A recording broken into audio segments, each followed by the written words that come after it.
नमो भगवते वासुदेवाय।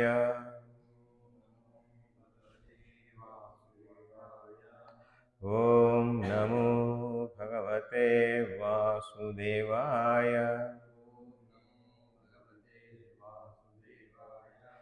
ओम नमो भगवते वासुदेवाय।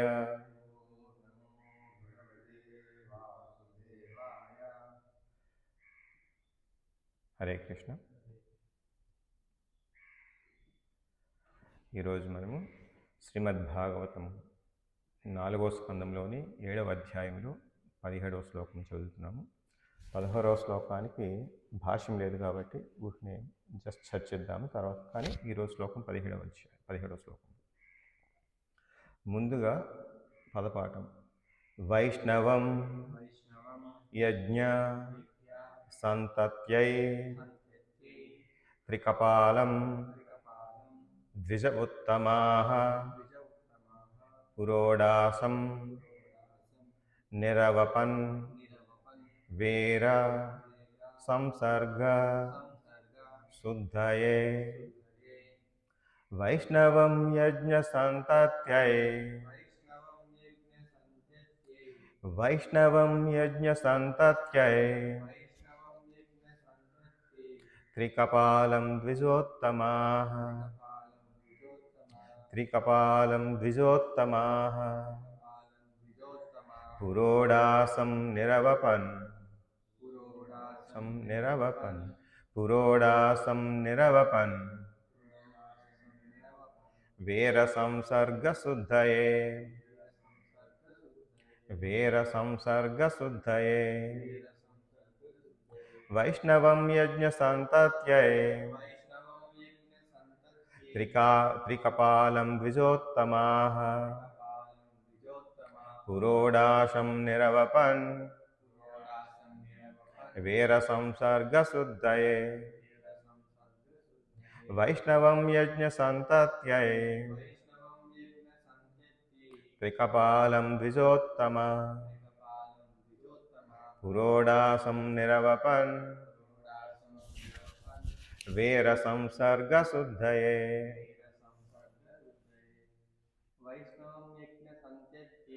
వైష్ణవం యజ్ఞ సంతత్యై త్రికపాలం ద్విజోత్తమాః పురోడాసం నిరవపన్ వీర సంసర్గ శుద్ధయే. వైష్ణవం యజ్ఞ సంతత్యై త్రికపాలం ద్విజోత్తమాః పురోడాసం నిరవపన్ వీర సంసర్గ శుద్ధయే.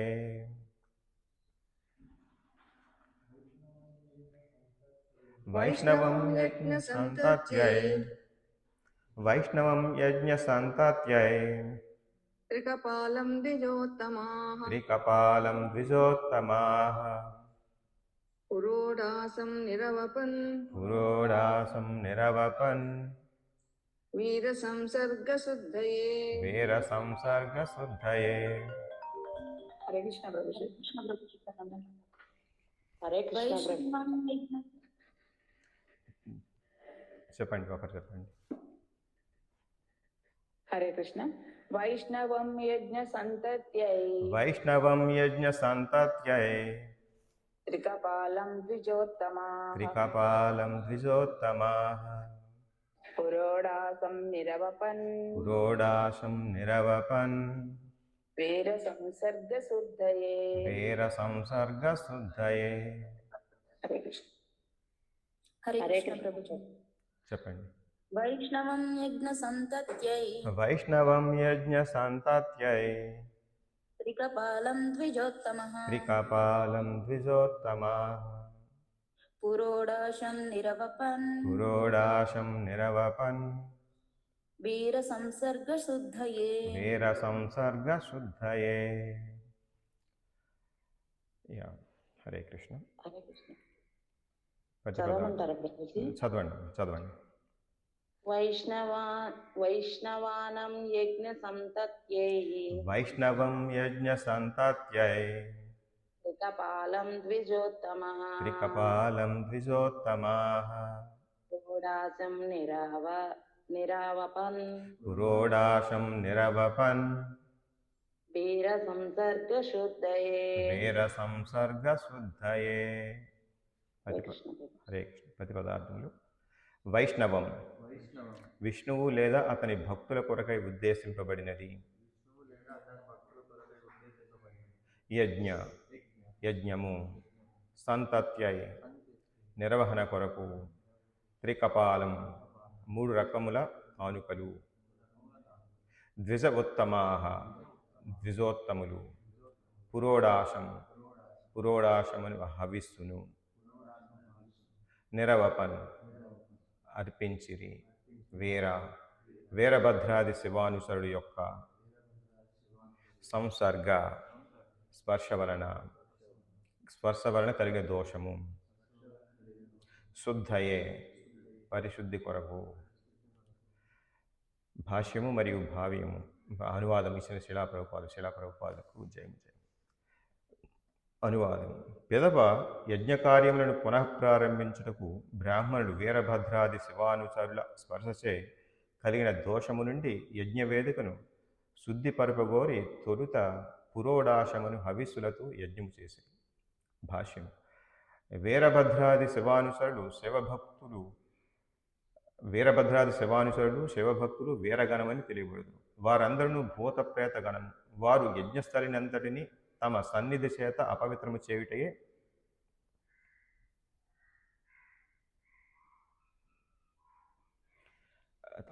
చేయుటయేగాక మలమూత్రములు విడిచట ద్వారా సమస్త ఏర్పాట్లను కలవరపరిచి కనుకనే వారు కలుగజేసిన అపవిత్రతను పురోడాశ హవిస్సుతో తొలుత శుద్ధపరుపవలసి ఉండెను. విష్ణు యజ్ఞం ఎన్నడూను అపవిత్రముగా నిర్వహింపబడరాదు.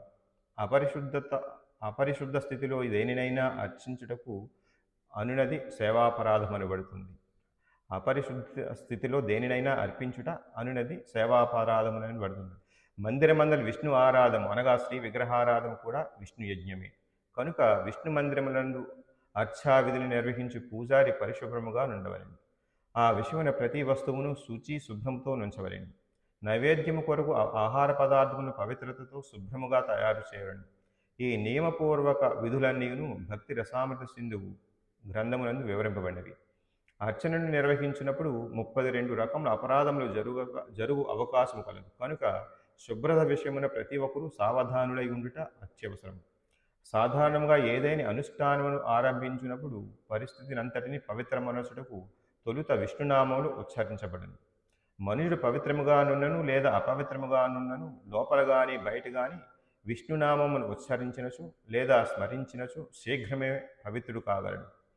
యజ్ఞస్థలి అంతయు వీరభద్రాది శివానుసరుల సన్నిధిచే అపవిత్రమైనందున దానినంతటిని పవిత్రమొనర్చవలసి ఉండెను. సర్వమంగళకరుడు శివుడు అచ్చట ఉపస్థితుడై ఉన్నప్పటికీ ఆ ప్రదేశమును శుద్ధిపరుచుట అవసరమయ్యను. శివానుయాయులు ఆ యజ్ఞస్థలియందు చొరబడి పెక్కు ఘోర కార్యములు చేసి ఉండుటయే దానికి కారణం.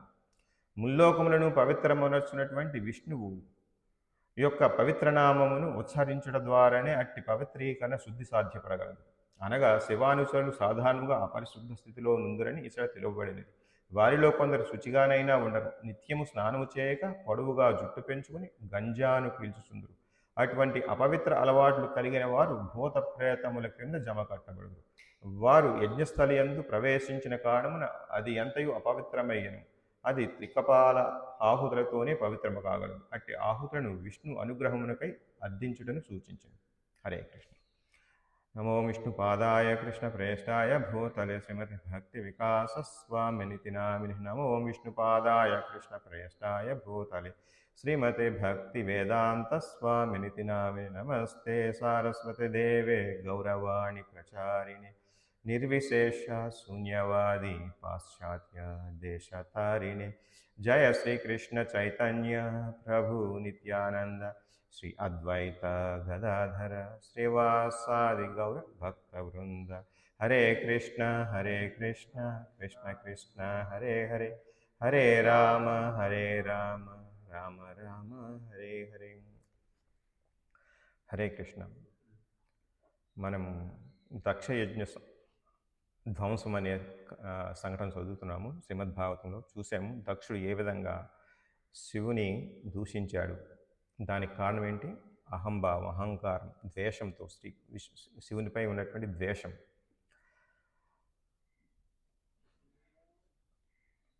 శివునిపై ఉన్నటువంటి ద్వేషం వల్ల అతను దూషిస్తూ ఉన్నాడు. తన అహంభావం వల్ల, అహంకారం వల్ల వచ్చినటువంటి ద్వేషం. ఇది మనకి అంతః శౌచానికి సంబంధించినటువంటి ఒక గుణం. అంతః శౌచం లేకపోతే ద్వేషం, లేకపోతే అహంకారం, ఇటువంటివన్నీ కూడా మనస్సు నిండా మలినం ఏర్పడుతుంటాయి. అంతః శౌచం ఏంటంటే మనసులో ఉన్నటువంటి మలినం. అలాగా మనకి శౌచం అనగానే 2 రకాల శౌచాలు ఉంటాయి. జనగా బాహ్య శౌచం అని, లేకపోతే అంతః శౌచం అని చెప్పేసి ఉంటాయి. ఇదే శౌచం మనకి ధర్మానికి 4 స్తంభాలుగా చెప్పబడినటువంటి ధర్మానికి 4 స్తంభాలు ఏంటి? శౌచం, సత్యం, తపస్సు, అలాగా దానం, దయ. ఈ విధంగా 4 గుణాలు ఉన్నాయి. 4 స్తంభాలు అంటారు. శౌచం కూడా దాంట్లో మంచి ధర్మానికి ఒక రకమైన స్తంభం లాంటిది. శౌచం లేకపోతే మిగతా అన్నీ కూడా కుంటుపడుతుంటాయి. ఒకదానికొకటి ఈ యొక్క స్తంభాలని చెప్పుకున్నాం. తపస్సు, శౌచం, ఈ 4 స్తంభాలు ఒకదానికొకటి ఇంటర్లింక్ అయి కూడా ఉంటాయి.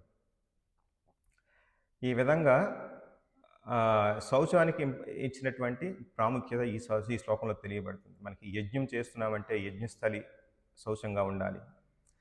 అదేవిధంగా అంతఃకరణ కూడా శౌచంగా ఉండాలి అనేది మనకు అర్థమవుతుంది. ఇక్కడ దక్షుడు ఈ యొక్క దక్ష యజ్ఞ ధ్వంసం ఎందుకు జరిగింది? టోటల్గా దక్షుని యొక్క అంతః శౌచం లేకపోవడం వల్ల.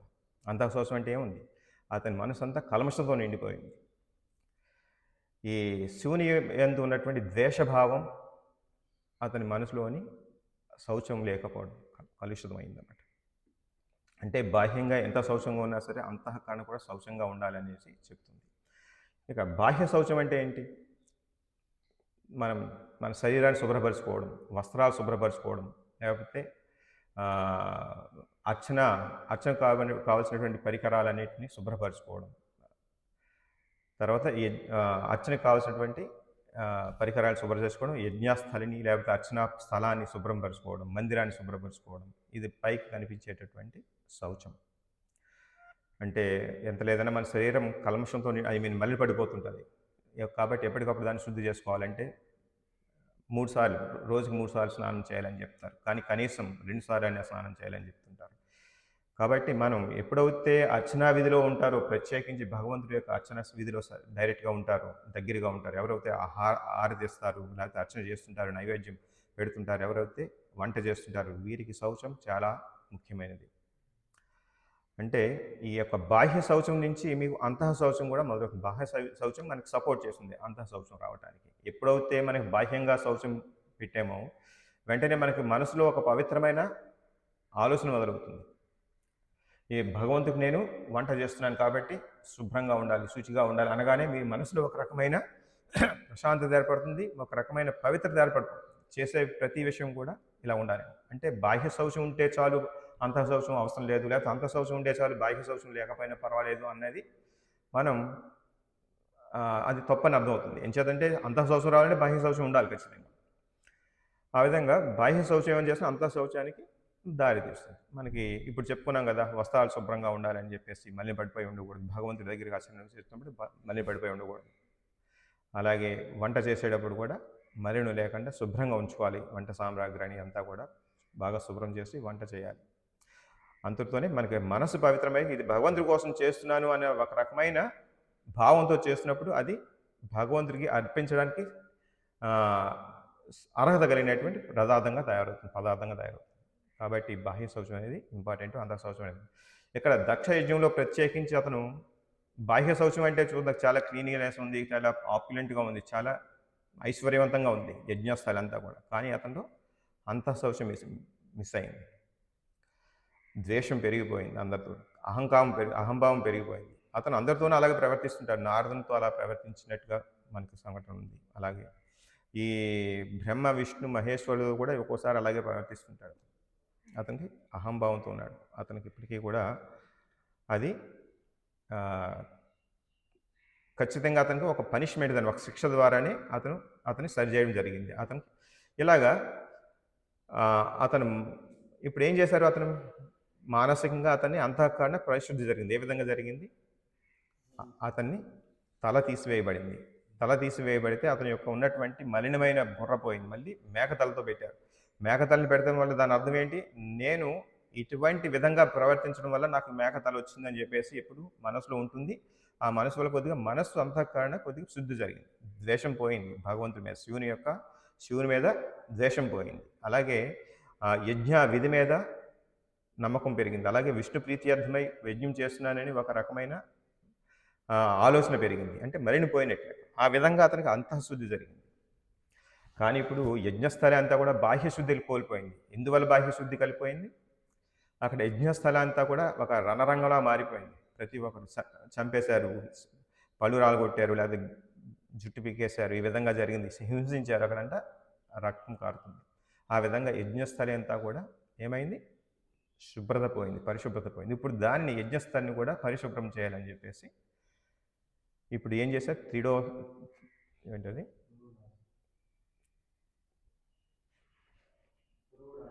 తిరోడాశకం. ఆ విధి వల్ల, ఆ హవిస్సులు అర్పించడం వల్ల అది పరిశుభ్రత ఏర్పడుతుందని చెప్పేసి అంటారు. చూడండి, మనకి యజ్ఞం చేసేటప్పుడు అర్చన చేసే విధంగా పరిశుభ్రత, శౌచం అంత ఇంపార్టెంట్ అని చెప్పేసి మనకు అర్థమవుతుంది. మనకి ఒక రామాయణంలో ఒక సంఘటన కూడా జరుగుతుంది. విశ్వామిత్రుడు యజ్ఞాలు చేస్తున్నప్పుడు ఎవరు వచ్చి మలినపరుస్తున్నారు అని సుబాహు మహర్షులు వచ్చి ఏం చేస్తారు? అక్కడ రక్త మాంసాలు, మలమూత్రాలు వెడుస్తారు. ఆయన వెంటనే అక్కడ యజ్ఞస్థలం అంతా ఏమవుతుంది? అపవిత్రమైంది. కాబట్టి దాని నుంచి కాపాడమని ఏం చెప్తారు? విశ్వామిత్రుడు దశరథ మహారాజు దగ్గరికి వెళ్ళి రామచంద్ర భగవాన్ని పంపించమని అడుగుతారు. చూడండి, యజ్ఞస్థలి పవిత్రంగా ఉండటానికి అంత ఇంపార్టెంట్. లేకపోతే ఎందుకు శౌచంగా ఉండాలి? ఎందుకు పరిశుభ్రతగా ఉండాలి? విష్ణు భగవానికి ప్రీత్యర్థం కోసం. ఎప్పుడైతే శౌచంగా ఉంటుందో మనలో మానసికంగా కల్మషం పోతుంది, శుభ్రత పెరుగుతుంది, ఒక విధి నిష్ఠ ఏర్పడుతుంది. ఆ విధంగా బాహ్య శౌచం చాలా ఇంపార్టెంట్. ఆ విధంగా బాహ్య శౌచం కోల్పోతే విశ్వామిత్రుడు రామచంద్ర భగవాన్ యొక్క సహాయం తీసుకున్నారు అక్కడ. అలాగే ఇప్పుడేం జరుగుతుంది? ఇక్కడ దక్ష యజ్ఞం, ఆ సభాస్థలం అంతా కూడా అపవిత్రమైపోతే ఈ యొక్క హవిస్సులు విష్ణు భగవాన్ని ప్రార్థించడం వల్ల జరుగుతుంది. ఆ విధంగా పవిత్రమవుతుంది అని చెప్పేసి చెప్పారు. జనరల్గా మనం కూడా ఏదైనా అర్చన విధి మొదలుపెట్టామంటే ఏం చేస్తాం? మొదటగా ఆచమనం చేస్తాం. ఆచమనం అంటే ఏంటి? చేతిలోకి నీరు తీసుకుని జలం తీసుకుంటాం. జలం తీసుకుని మంత్రిస్తాం. మంత్రం ఏంటంటే కేశవాయనం. భగవంతుడి యొక్క నామాలు ఉచ్చరిస్తాం. అంటే ఈ జలము తర్వాత మంత్రం, భగవంతుడి యొక్క స్మరణ వల్ల ఈ యొక్క పవిత్రత ఏర్పడుతుంది. ఆ నీరు మనం స్వీకరించడం వల్ల మనం పవిత్రత సంతరించుకుంటాం. ఈ విధంగా ఆచమానం చేస్తాం. ఆ విధంగా అంటే మంత్రం, భగవంతుడి యొక్క నామస్మరణ వల్ల పవిత్రత జరుగుతుంది, పవిత్రత వస్తుంది అక్కడ.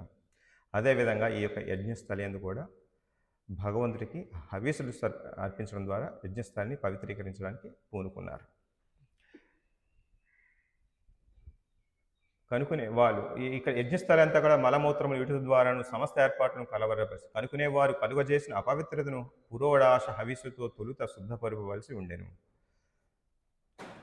విష్ణు యజ్ఞం ఎన్నడూను అపవిత్రముగా నిర్వహింపబడరాదు. అపరిశుద్ధ స్థితిలో దేనైనా అర్పించడం అనున్నది సేవాపరాధం అనబడుతుంది. చూడండి, అపరాధ అంటే అపరిశుద్ధతో మనం చేసే అర్చన అపరాధం అవుతుంది. సేవా అపరాధాలు మనకి ఈ విధంగా అంటే ఈ విధంగా ఏంటి? యజ్ఞం చేసేటప్పుడు కనుక విష్ణు మందిరం నందు అర్చా విధిని నిర్వహించి పూజారి పరిశుభ్రముగా నుండవలెను. ఆ విషయమున ప్రతి వస్తువును శుచి శుభ్రంతో ఉంచవలెను. నైవేద్యము కొరకు ఆహార పదార్థమును పవిత్రతతో శుభ్రముగా తయారు చేయవలెను. ఈ నియమపూర్వక విధులన్నీ భక్తి రసామృత సింధువు గ్రంథమునందు వివరింపబడినాయి.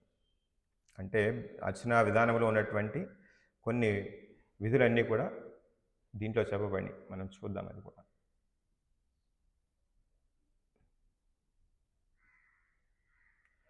మనకి భక్తి రసామృత సింధువులో 8వ అధ్యాయంలో పరిహరింపదగు అపరాధములు అని చెప్పేసి చెప్పబడింది. అక్కడ భక్తియుక్త సేవను ఎట్లు నిర్వర్తింపవలను అనేది 6వ అధ్యాయంలో, 7వ అధ్యాయంలో భక్తి అంగములకు శాస్త్ర ప్రమాణములు అని చెప్పేసి ఒకటి ఉంది. అలాగే 8వ అధ్యాయంలో పరిహరింపదగు అపరాధములు అని ఉన్నారు. దీంట్లో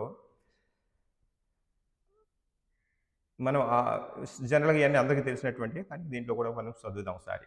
ఆలయంలో ప్రవేశించు వారు వాహనంలో కానీ పల్లకీలో కానీ పాదరక్షలతో కానీ ప్రవేశం చేయరాదు. మనం పాదరక్షలు ఎక్కడ వదిలేస్తాం, బయట వదిలేసి పాదరక్షలు లేకుండా లోపలికి వస్తాం. కొంతమంది పల్లకీతో రాకూడదు లోపలికి. ఆ విధంగా అంటే రాజులు కానీ లేకపోతే ధర్మకర్తలు ఇటువంటి అపరాధాలు చేసే అవకాశం ఉంది. పెద్దవాళ్ళు గొప్పవాడిని నేను అని చెప్పేసి వస్తుంటారు, అహంభావంతో వస్తుంటారు. అలాగా భగవంతుడికి ఆ ఆలయంలో ప్రవేశించేటప్పుడు పాదరక్షలతో రాకూడదు. ఈ విధంగా కొన్ని సేవా అపరాధం కలగకుండా ఉండడానికి 32 రకాలు ఇక్కడ చెప్పబడింది. వాటిని ఒకటి సింపుల్గా చేసి చదువుదాం. జన్మాష్టమి, రథయాత్ర వంటి ఉత్సవాలను తప్పక దేవాది దేవుని ప్రీతి కొరకు జరిపించవలని. చూడండి, ఈ ఉత్సవాలు భగవంతు యొక్క ప్రీత్యర్థం జరిపించాలి. అదేదో గొప్ప చెప్పుకోవడానికి జరిపించకూడదు. ఒకరు శ్రీ విగ్రహముని ఎదుట సాష్టాంగ ప్రణామములు అర్పించడం మరో రాదు. భగవంతుడి లోపలికి వచ్చిన వెంటనే భగవంతుడికి సాష్టాంగ ప్రణామాలు అర్పించాలి. ఈ విధంగా చేయకపోతే అపరాధం జరుగుతుంది. ఒకరు శ్రీ విగ్రహముల ఎదుట సాష్టాంగ ప్రమాణం మరుపరాదు. భోజనానంతరము చేతులను కాళ్ళను శుభ్రపరచుకోకుండా భగవంతుని పూజించుట ఆలయంలోకి ప్రవేశింపరాదు. చూడండి, ఎవరైనా భోజనం చేసిన వెంటనే భగవంతుడికి ఆరతి ఇవ్వటానికి కానీ లేకపోతే అర్చన చేయడానికి కానీ సిద్ధమవ్వకూడదు. శుభ్రపరచుకోవాలి, కాళ్ళు చేతులు శుభ్రపరచుకోవాలి. అశౌచ సమయంలో అంటే మైల సమయంలో ఆలయంలోకి వెళ్ళరాదు. మైల ఎవరైనా చనిపోయినా లేకపోతే ఏదైనా శవాన్ని చూసినా, శవాన్ని పట్టుకున్నా లేకపోతే మన కుటుంబీకులు ఎవరైనా గోత్రీకులు ఎవరైనా చనిపోయినా అది మైల పాటించవలసి ఉంటుంది. ఈ మైల వారి వారి వర్ణాన్ని బట్టి రకరకాలుగా ఉంటుంది. 30 రోజులని, 15 రోజులని, లేకపోతే 12 రోజులని అలా ఉంటుంది. బ్రాహ్మణులకు అయితే ఒక విధంగా, క్షత్రియులకు అయితే ఒక విధంగా, శూద్రులకు అయితే ఒక విధంగా, ఆయా కుల ధర్మాన్ని బట్టి అంత నియమాలు పాటించాలి. అన్ని రోజులు మైల పాటించాలి. ఆ సమయంలో భగవంతుని దర్శించడానికి రాకూడదు.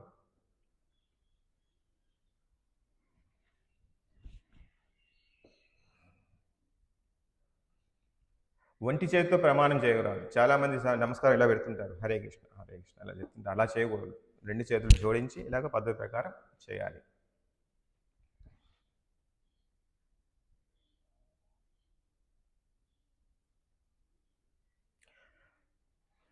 ఒకరు శ్రీకృష్ణునికి ఎదురుగా ప్రదక్షిణ చేయరాదు.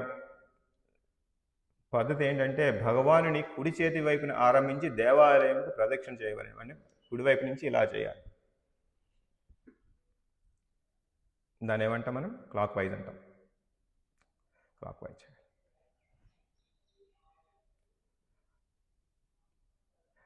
అటువంటి ప్రదక్షిణలు ప్రతిరోజు కనీసం 3 సార్లైనా ఆలయం చుట్టూ చేయాలి, ప్రదక్షిణ చేయాలని చెప్పేసి చెప్పబడింది. ఇలాగా శ్రీ విగ్రహం ఎదుట కాళ్ళు బార్లా చాపి కూర్చోవాలి. మనకి కూర్చోవడం కూడా పద్ధతి ప్రకారం పద్మాసనం వేసుకుని కూర్చోవాలి. ఈ విధంగా బాసిపెట్టి అంటాం కదా, అలా కాళ్ళు బార్లా చాపి లేకపోతే ఒళ్ళు విరుచుకుంటూ లేకపోతే చేతులు చాపుకుంటూ భగవంతుని ఎదుట అటువంటి పోజులు పెట్టకూడదు. ఒకరు శ్రీ విగ్రహములు ఎదుట చేతులను చీలమండలపై కానీ మోకాళ్ళపై కానీ పెట్టి కూర్చుండరాదు. అంటే రకరకాల మోకాళ్ళపై కూర్చుంటారు, లేకపోతే చీలమండలపై కూర్చుంటారు. అటువంటి విధంగా కూర్చుని అంటే ఇదంతా అమర్యాదగా ఉంటుంది. ఇదంతా ఎందుకంటే అమర్యాద. ఒకరు ఎదురుగుండే ఈ విధంగా కూర్చుంటే వారికి గౌరవభంగం అవుతుంది. కాలు మీద కాలు వేసుకుని కాలు ఊపుకుంటూ లేకపోతే ఇదంతా చూస్తే భగవంతునికి అమర్యాద చేసినట్టు. గౌరవంగా కూర్చోవాలి పద్ధతి ప్రకారం. అంటే వీపు ఆంచుకొని కూర్చోవడం ఇటువంటివి చేస్తే అది కొద్దిగా అమర్యాదగా ఉంటుంది.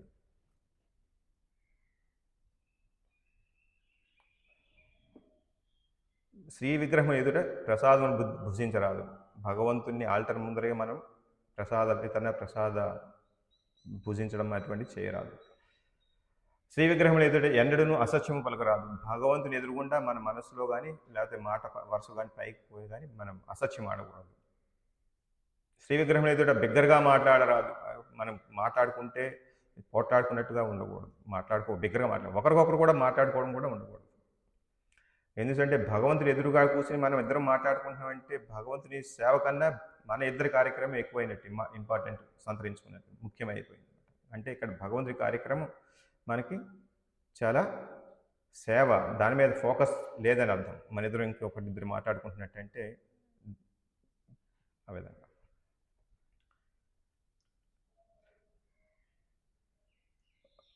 శ్రీ విగ్రహం ఎదుట ఒకరితోనొకరు కబుర్లు చెప్పుకోరాదు. శ్రీ విగ్రహం ఎదుట రోధించడం కానీ బిగ్గరగా కేకలు వేయటం కానీ చేయరాదు.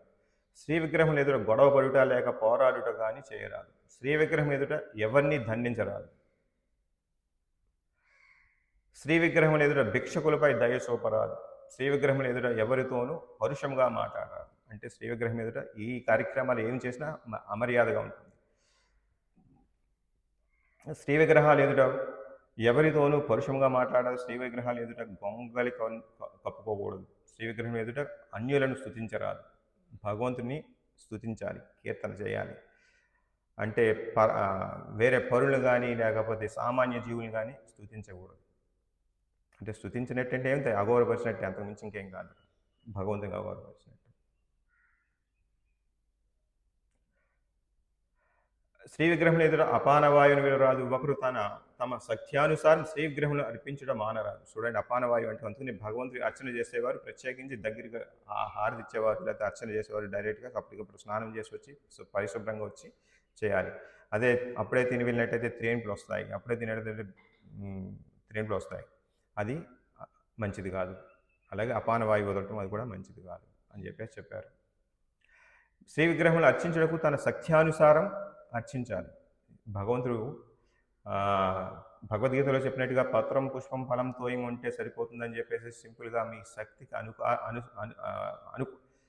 తగ్గట్టుగా కాకుండా, శక్తికి తగ్గట్టుగా కాకుండా ఈ విధంగా సింపుల్గా తేల్చేయడం మంచిది కాదు. మీ శక్తి ఉన్నట్టయితే మంచి పూలదండలు తీసుకురండి, మంచి నైవేద్యం పెట్టండి, మంచి చాలా ఐశ్వర్యవంతంగా ఉన్నటువంటి నైవేద్యం పెట్టాలి భగవంతుడికి మీకు శక్తి కొలది. అది తగ్గించుకుని భగవంతుడు చెప్పాడు కదా పత్రం పుష్పం ఉంటే సరిపోతుంది, వీటితో సరిపెట్టేద్దాం అని చెప్పేసి అనుకుంటే మంచిది కాదు. అది సేవ అపరాధమే అవుతుందట.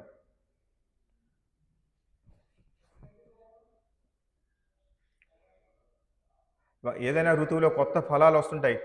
కొత్త అంటే కొన్ని సీజన్లో ఒక్కో సీజన్లో సీతాఫలాలు వస్తాయి, ఈ సీజన్లో కొన్ని సీజన్లో నేరేడు పళ్ళు, కొన్ని సీజన్లో సపోటా పళ్ళు వస్తాయి. ఏ సీజన్లో వచ్చే ఆ పంటని మొదటిగా భగవంతుడికి అర్పించడం నేర్చుకోవాలి. ఆ విధంగా ఇవ్వటం వల్ల భగవంతుడికి మనం కృతజ్ఞతాభావం చూపించినట్టు, గౌరవభావం చూపించినట్టు అవుతుంది. భగవంతుడికి మనం ముఖ్యమైన స్థితిని కల్పించినట్టుగా అవుతుంది. అటువంటి పదార్థాన్ని శ్రీ విగ్రహం నివేదించకుండా ఆ పదార్థం ఎవరికి వడ్డించరాదు. ఒకరు శ్రీ విగ్రహముల వైపునకు వీపు పెట్టి కూర్చుండరాదు. ఆధ్యాత్మికాచార్యుని మౌనంగా ప్రమాణం నడిపించరాదు. అంటే వీపు పెట్టి భగవంతుడి వైపు వీపు పెట్టి మనం చూపించకూడదు, వైపు చూడకూడదు, భగవంతుడి వైపు చూస్తూ ఉండాలి. అదొకటి. అలాగే మన ఆధ్యాత్మికాచార్యుని మనం ప్రణామం చేసేటప్పుడు మనం మంత్రం పైకి అనాలి, మౌనంగా కాకుండా, లేదా మనసులో కూడా కొద్దిగా నెమ్మదిగా అనుకుంటూ చేయాలి. కొద్దిగా సింపుల్గా వచ్చి సాష్టాంగ పడిపోవడం కాకుండా ఈ మంత్రాన్ని పఠించాలి.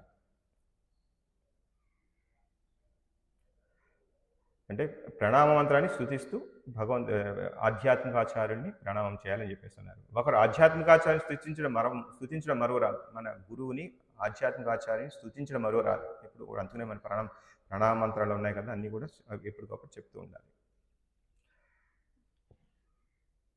ఇక్కడ భగవంతుని ముందు గురువు ముందు కూడా మన ఆత్మస్థుతి చేసుకోకూడదు.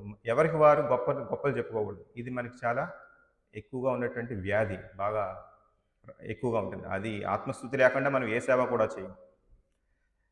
నాకు సేవ ఇచ్చారంటే ఆ సేవకు గొప్పతనం ఉంది, నేను కాబట్టి చేస్తున్నాను, లేకపోతే నాకు గొప్ప రావాలి. ఇది ఆత్మ అభిమానం చాలామందికి ఎక్కువ ఉంటుంది.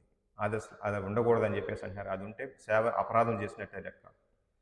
మనం అటువంటి ఆత్మస్థుతి లేకుండా, ఆత్మాభిమానం లేకుండా కేవలం భగవంతుడి యొక్క సేవకుడుగా భగవంతుని సేవ చేయడం ప్రీత్యర్థం, కేవలం భగవంతుడి ప్రీత్యర్థమే సేవను చేయాలని చెప్పి చెప్తున్నారు. లేకపోతే అది సేవ అపరాధం అవుతుంది.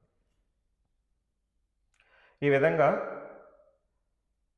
చాలా ఉన్నాయి. ఇంకా చిన్న చిన్న పాయింట్ కూడా చెప్పబడింది శ్రీ భక్తి రసామృత సింధువులో మనం చూడవచ్చు. ఆ విధంగా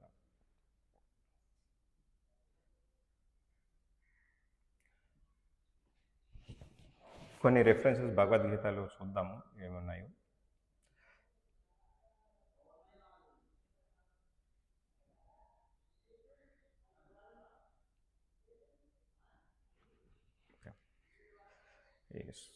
భాష్యంలో ఏ విధంగా ఉండదు చూద్దాం.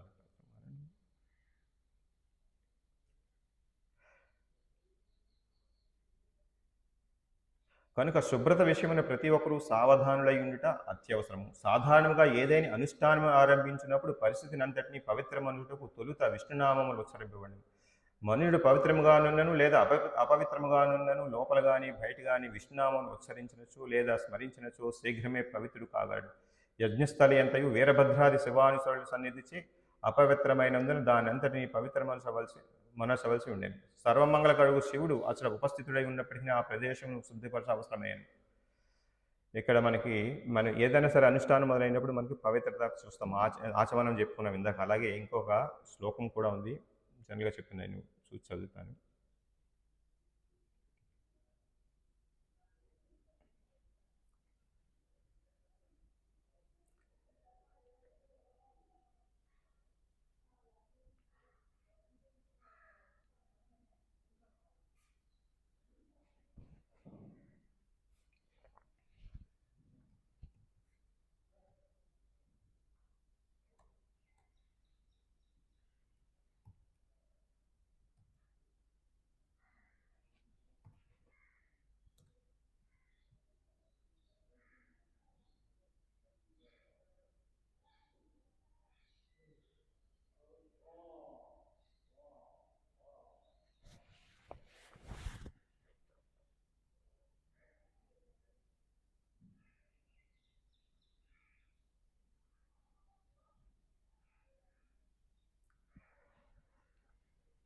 మనకి ఇది ప్రతిసారి అనుష్ఠానం చేసినప్పుడు చదువుతుండే అందరికీ తెలిసింది. అందరికీ అపవిత్రోవ పవిత్రోవ సర్వావస్థం గతోపివ యహ స్మరేత్ పుండరీకాక్షం స బాహ్యాభ్యంతర శుచి అని చెప్పేసి మనం చదువుతాం. దీని అర్థం ఏంటంటే వ్యక్తి అపవిత్రుడైనా పవిత్రుడైనా ఏ స్థితిలో ఉన్నప్పటికీ కూడా పుండరీకాక్షుడైన విష్ణువును స్మరించినప్పుడు అతడు బాహ్యంగాను మరియు అంతర్గతంగాను పవిత్రుడవుతాడు. ఈ విధంగా మనం నీరు తీసుకుని విష్ణునామం స్మరించుకుంటూ మనం మంత్ర జపం చేస్తాం కదా, దాని విధంగా మనం పవిత్రం అనర్చుకుంటాం. అక్కడ ఉన్నటువంటి అనుష్ఠానం చేసే ముందు ప్రతిసారి యజ్ఞస్థానిని లేకపోతే మనం అంతఃకరణాన్ని పరిశుభ్రం చేసుకుంటాం. ఆ విధంగా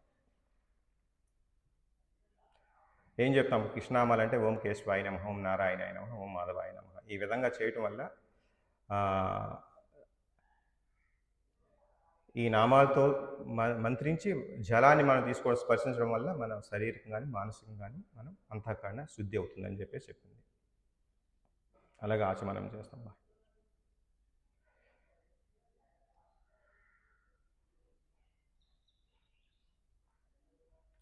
ఇందాక మనం చెప్పుకున్నాం కదా, శౌచం అనేది ఈ యొక్క ధర్మానికి 4 స్తంభాల్లో ఒకటైన ముఖ్యమైనటువంటి స్తంభం అని శౌచం అని చెప్పేసి అనుకున్నాము. అదేవిధంగా మనం చూసినట్టయితే భగవద్గీతలో కూడా చెప్పబడింది, ఈ శౌచం అనేది దివ్య గుణాల్లో ఒక రకమైన గుణం అని. శౌచం అనేది భగవద్గీతలో మనం చూద్దాం.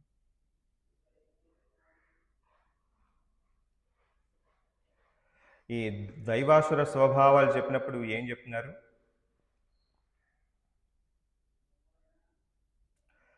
దయాభూతేష్వలోలుప్తం మాధవం హ్రీరచాపలం తేజ క్షమా ధృతి శౌచం ద్రోహో నాతిమానితా భవంతి సంపదం దైవీమవిజాతస్య భారత.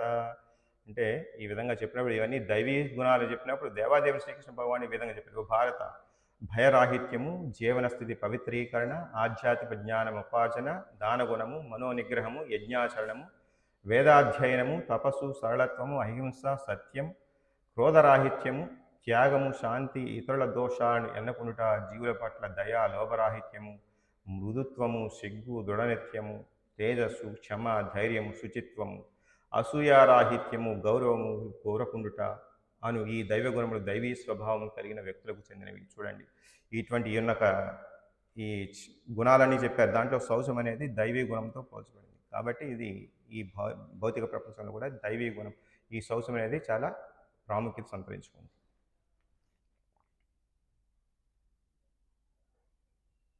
అలాగే 17వ అధ్యాయంలో 14వ శ్లోకంలో చెప్పబడింది, దేవద్విజ గురుప్రాజ్ఞ పూజనం శౌచమార్జవం బ్రహ్మచర్యం అహింసా చ శారీరం తప ఉచ్యతే.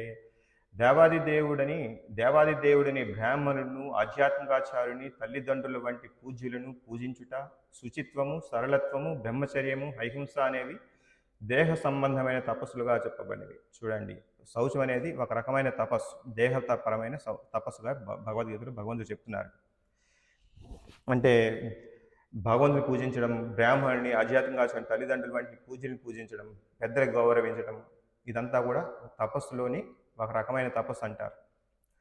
ఈ దాంట్లో ఉన్నటువంటి శుచిత్వం కూడా తపస్సు. ఏ విధంగా చూడండి, శుభ్రం చేయటానికి మన శారీరకమైన కష్టం పెట్టాలి. ఒక ఏదైనా మందిరం శుభ్రం చేయాలని సరే, లేదా పాత్రలు శుభ్రం చేయాలని సరే, మనం చాలా జాగ్రత్తగా ఒళ్ళు వంచి పని చేయాలి. ఒళ్ళు వంచకుండా శుభ్రత రాదు. అంటే శారీరకంగా తపస్సు చేస్తున్నట్టే కదా, శారీరకంగా తపస్సు చేస్తున్నట్టు.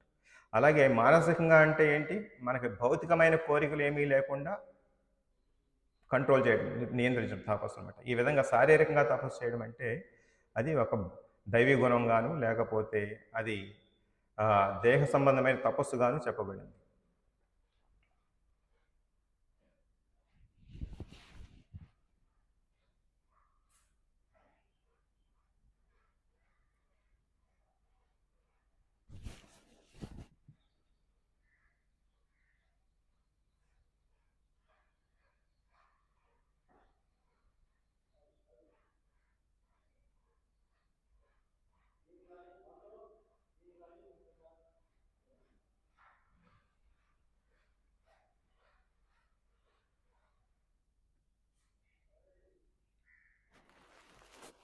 ఇక్కడ మనకి ధర్మానికి 4 పాదాల్లో శౌచం అని చెప్పేసి అన్నాం. శౌచం తగ్గితే ఏమవుతుంది? అధర్మం పెచ్చిరిగిపోతుంది. శౌచం లేకపోతే అధర్మం పెరుగుతుంది. ఆ విధంగా ధర్మపాలన అనేది ఈ కలియుగంలో 4 పాదాల్లో నశించినాయి, 3వ వంతు నశించినాయి అని చెప్పేసి చెప్తూ అక్కడ ధర్మం అనేది కుంటుపడింది అని చెప్పేసి అన్నారు.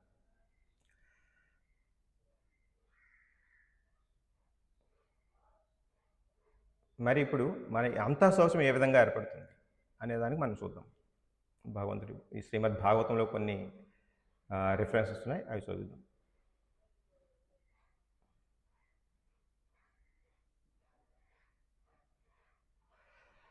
శ్రీమద్ భాగవతం 1వ స్కందం 2వ అధ్యాయం 17వ శ్లోకం ఈ విధంగా చెప్పండి. శృణ్వతాం స్వకదాః కృష్ణః పుణ్యశ్రవణ కీర్తనః హృదయంతస్థో హ్యభద్రాణి విధునోతి సుగతతాం. అంటే పరమాత్మగా సర్వజీవ హృదయములలో నిలిచిన వాడును, శ్రద్ధావంతులైన భక్తుల శ్రేయోభిలాషియను అగు శ్రీకృష్ణ భగవానుడు చక్కగా శ్రవణ కీర్తనలో జరిగినప్పుడు పుణ్యప్రదములైన తన దివ్యలీలా కథల ఎడ శ్రవణోత్సాహమును పెంపొందించుకున్న భక్తుని హృదయమును నుండి భౌతిక సుఖాభిలాషను తొలగించి వేయుచున్నాడు.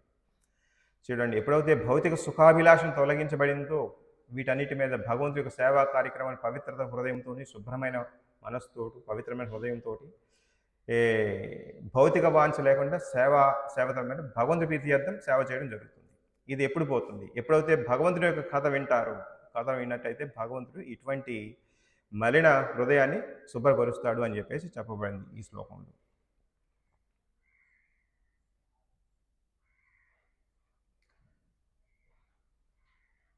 ఇక్కడ మనకి భగవంతుడి యొక్క నామము భగవంతుడికి అభిన్నం అని చెప్పబడింది. భగవంతుడే స్వయంగా భగవంతుడు శబ్ద రూపంలో ఉన్నాడు. ఆ శబ్ద రూపంలో మన హృదయంలోకి చేరి మన హృదయంలో ఉన్న మలినాన్ని అంతా శుభ్రం చేస్తున్నాడు అని చెప్పేసి చెప్పారు. అలాగే 1వ స్కందంలోని 18వ శ్లోకం 2వ అధ్యాయం 18వ. నష్టప్రాయేషు అభద్రేషు నిత్యం భాగవత సేవయ భగవత్యుత్తమ శ్లోకే భక్తిర్భవతి నైష్టికి. అంటే నిత్యముగా వనరించినటువంటి శ్రీమద్ భాగవతోపదేశముల శ్రవణము, శుద్ధ భక్తుల సేవనము ద్వారా హృదయమునందరి అభద్రములన్నీ దాదాపు సంపూర్ణముగా నశించిపోయి ఉత్తమ శ్లోకుడైన శ్రీకృష్ణ భగవానుడ అకుంఠితమైన ప్రేమయుత సేవ స్థాపితమగును. అంటే అమంగళాలన్నీ పోతాయండి. ఎప్పుడైతే శ్రీమద్ భాగవతం ప్రతిరోజు పఠిస్తామో ఇక్కడ మనలో ఉన్నటువంటి అమంగళాలన్నీ తొలగిపోతాయని చెప్పేసి చెప్పారు. ఈ అమంగళం అంటే ఏంటి? శుభ్రపరచడమే కదా. మనలోని మన అంతఃశౌచం ఏర్పడుతుంది. అంతఃశౌచం ఏర్పడాలంటే ప్రతిరోజు భగవంతుని యొక్క కథ వినాలి. నష్టప్రాయేషు అభద్రేషు అంటే మీలో ఉన్నటువంటి అమంగళాలన్నీ కూడా తొలగిపోయి అంతఃశౌచం ఏర్పడుతుందని చెప్పేసి చెప్పబడింది ఈ విధంగా. ఇక్కడ చూడండి, ఇప్పుడు మనం ఇందాక చూసుకున్నాం అపవిత్రమైన యజ్ఞస్థలాన్ని ఏ విధంగా పవిత్రీకరించడానికి భగవంతుడి యొక్క సహాయం తీసుకున్నారు విశ్వామిత్రుడు. ఆ విధంగా అలాగే భగవంతుడి యొక్క హృదయం ఎప్పుడు కూడా కల్మషరహితంగా ఉంటుంది. అందుకునే కదా భగవంతుడిని రామచంద్ర భగవాని దశరథ మహారాజు ఏమంటారు, మీకు రేపు పట్టాభిషేకం చేస్తామని. కానీ ఆయన ఉప్పొంగిపోయి గంతులేసేసి డ్యాన్స్ వేయలేదు. ఆయన ఓకే అలాగే స్వీకరించారు. అదే రోజు మళ్ళీ కొంత సమయం తర్వాత మళ్ళీ వచ్చి నీకు పట్టాభిషేకం చేయించట్లేదు, మీకు వనవాసం చేయాలి, అరణ్యవాసం చేయాలి, మీకు నార వస్త్రాలు కట్టుకోవాలని చెప్పిన వెంటనే ఆయన కూడా దానికి కృంగిపోలేదు. అంటే దీని అర్థం అంటే అంతఃశౌచం ఉన్నట్లే. అంతఃశౌచం అంటే ఏంటి అంటే భౌతిక ఇంద్రియ తృప్తి లేకపోవడం, భౌతిక ఇంద్రియాలు కోరుకోవడం లేదు. ఇది నాకు అభిమానం కావాలి, నాకు గౌరవం కావాలి, నాకు ఇంత ప్రతిష్ట కావాలి, లేకపోతే ఇది నాకు కావాల్సింది అనేది భౌతిక ఇంద్రియ తృప్తి లేకపోవడం అంతఃశౌచం ఉండటానికి ఒక రకమైన మనకి సూచన అనమాట. ఆ విధంగా ఉండటం వల్లనే ఆయన ఆ విధంగా ఉండగలిగారు అనేది చెప్పబడుతుంది. అలాగే మనకి అంతఃశౌచం ఏ విధంగా ఉండాలి చూడండి. సీతామాత ఎక్కడుంది? రావణాసుడి యొక్క గృహంలో ఉంది, రావణాసుడి యొక్క బంధనాల్లో ఉంది, బంధించబడింది. అయినప్పటికీ ఆవిడ మనసు ఎప్పుడు కూడా అంతఃకరణ అంత పరిశుద్ధతతో పవిత్రంగానే ఉంది. ఎప్పుడు కూడా రామచంద్ర భగవాన్ని స్మరిస్తూ రామచంద్ర భగవాన్ని కోరుకుంటూ ఉన్నారు ఆవిడ. ఆ విధంగా అంతఃశౌచం అంటే మానసికంగా కూడా మనం ఏ విధంగా కూడా ఎటువంటి కోరికలు అంటే భౌతిక ఇంద్రియం కోసం, భౌతిక సంతృప్తి కోసం కోరిక లేకుండా ఉండి కేవలం భగవంతుడి యొక్క ప్రీతి అర్థం మన సేవను చేస్తూ మన ఆలోచనను మలుచుకున్నట్టయితే అంతఃకరణ శుద్ధి ఏర్పడుతుంది. ఈ విధంగా ఈరోజు శ్లోకంలో ఎప్పుడైతే దక్ష యజ్ఞం అపవిత్రీకరించబడిందో దాన్ని శుభ్రం చేయడం కోసం అక్కడ హవిస్సులు అర్పించి విష్ణు భగవాన్ని స్మరించి విష్ణు భగవాని యొక్క సేవ చేయడానికి అక్కడ పవిత్రీకరణ చేయబడింది. ఈ విధంగా దక్షుడికి అంతఃకరణ లేకపోతే యజ్ఞస్థలి యొక్క పవిత్రీకరణ మొత్తం అంతా ఈ శ్లోకంతో జరపబడింది. ఇదే విధంగా మనం మన అర్చనా విధిని కానీ లేకపోతే మన సేవా పద్ధతిని కానీ శౌచంగా చేయాలి, బాహ్య శౌచం అంతఃశౌచంతో చేయాలి అని చెప్పేసి మనం నేర్చుకున్నాం ఈ శ్లోకం ద్వారా. హరే కృష్ణ. ఎవరికైనా ఏమైనా ప్రశ్నలు కానీ ఏమైనా కామెంట్స్ మీరేమైనా చెప్పదలుచుకున్నారు ప్రభు?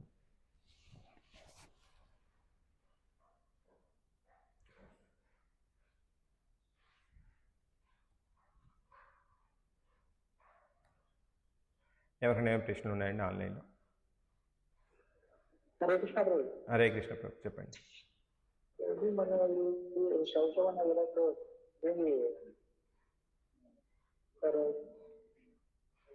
బంధువులు ఎవరైనా చనిపోయినప్పుడు అది ఎన్ని రోజులు అని పాటిస్తుంది? మీ యొక్క ఆచార వ్యవహారాలను బట్టి అంటే ఒక్కొక్క వర్ణానికి ఒక రకంగా ఉంటుంది. ఇక్కడ దాంట్లో మనకి శిలా ప్రభుపాల వారు ఈ విధంగా చెప్పారు. బ్రాహ్మణులు అయితే 12 రోజులని, వైశ్యులు క్షత్రియులు అయితే 15 రోజులని, శూద్రులు అయితే 30 రోజులు అని చెప్పేసి మనకి శిలా ప్రభుపాల వారు చెప్పారు దీంట్లో. అది మీరు లోకల్గా మీ యొక్క కుటుంబ వ్యవహారాన్ని బట్టి ఆచారం ఎలా ఉంది, మీ కుటుంబ పెద్దలు ఏ విధంగా ఇంతకుముందు పాటించారు అది గ్రహించుకుని ఆ విధంగా పాటించడం మీరు.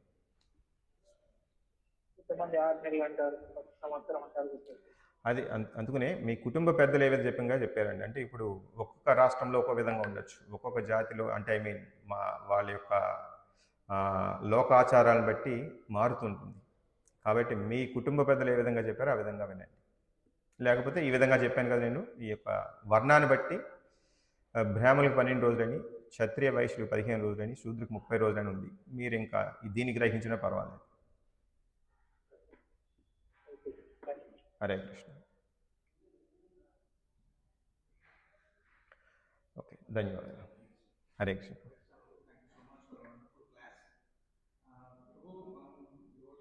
హరే కృష్ణ ప్రభు. ఒక నిమిషం అండి, ఇక్కడ ఒక భక్తుడు ప్రశ్న అడుగుతున్నారు, చెప్పండి.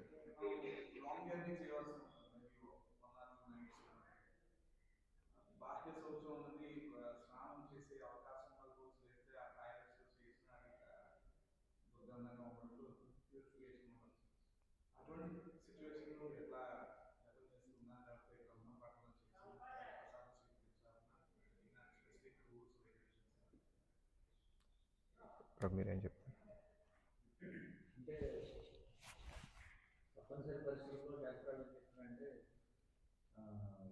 నాభి నుండి కింద వరకైనా శుభ్రం చేసుకోవాలి. అది ఎలాగో ఇప్పుడు ముఖ్యంగా మహాల్ సత్యనం చేసినప్పుడు నాభి నుండి కింద ప్రాంతం మనం శుభ్రం చేస్తాం. సో అలా ప్రయాణంలో ఉన్నప్పుడు అది ఎలాగో శుభ్రం చేస్తాం. పై భాగంలో అసలు స్నానం చేయడానికి కుదరనుకున్నప్పుడు మొత్తం కాళ్ళు చేసుకోవాలి. ఇక్కడ ప్రశ్న ఏంటంటే మనం ఏదైనా ప్రయాణంలో ఉన్నప్పుడు ట్రైన్లో ప్రయాణిస్తాం లేకపోతే బస్సులో ప్రయాణిస్తాం కొద్దిగా ఎక్కువ కాలం మనం ఈ ఇంటికి దూరంగా ఉన్నప్పుడు ఇంత పరిశుభ్రత పాటించడం కష్టమైనప్పుడు మనం ఏం పాటించాలి అని చెప్పేసి ఒక భక్తుడు అడిగారు ఇక్కడ. దానికి సమాధానం వంశీకృష్ణ ప్రభు ఈ విధంగా చెప్పారు.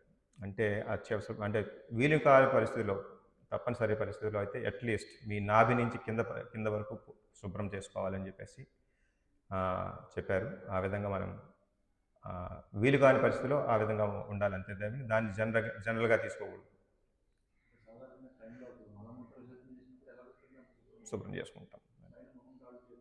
అది సాధ్యమైనంత వరకు శుభ్రం చేసుకోవడం, అన్ని బాగా శుభ్రం చేసుకోవడం మొత్తం సాధ్యమైనంత వరకు అని చెప్పేసి చెప్తున్నారు. హరే కృష్ణ. మీకు ఇంకెవరికైనా ఏమైనా ప్రశ్నలు ఉన్నాయండి ఆన్లైన్లో?